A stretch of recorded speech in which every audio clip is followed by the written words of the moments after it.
The King of Pop, the creator of the Moonwalk, and even had a hit arcade game, there's no doubt that Michael Jackson left a legacy. Not released to coincide with the film, but released 2 years after the fact, Moonwalker started appearing in arcades nationwide and was later ported to the Sega Genesis, proving that Michael Jackson's career would live forever. The film, if you choose to call it that, Moonwalker, is not your typical music biopic, nor should you even associate it with that. Instead, it's a collection of Michael Jackson music videos strung together with a very loose story.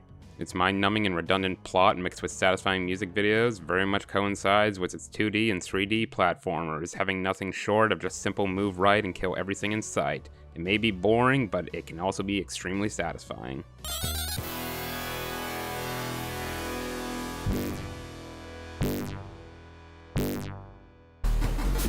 Aside from getting to look at a bunch of spectacles, what I was able to ascertain from the film is Michael Jackson is on a mission to save a bunch of kids from the evil Mr. Big, played by Joe Pesci. What the fuck is this piece of shit? And that seems to be all what the game designers were able to get out of this too, as that is pretty much all that the entire video game is based around.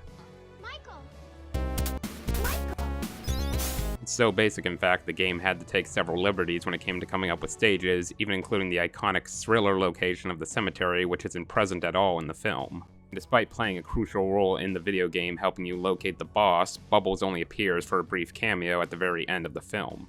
The movie was never released in the US, but instead over in the United Kingdom, but thanks to DVD marketing sales, it helped launch it into being a cult classic, and while the video game skyrocketed into cult fandom as well, the arcade game slowly went into the shadows and became very obscure.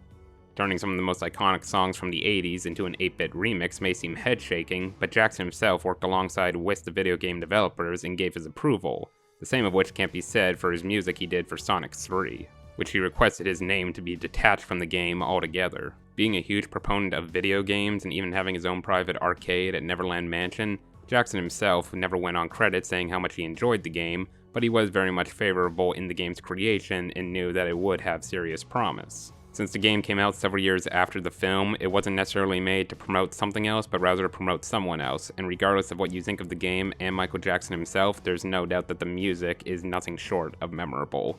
Once again proving that Genesis does when Nintendo don't. This has been Clay discussing Michael Jackson's thoughts on Moonwalker, because I was bored.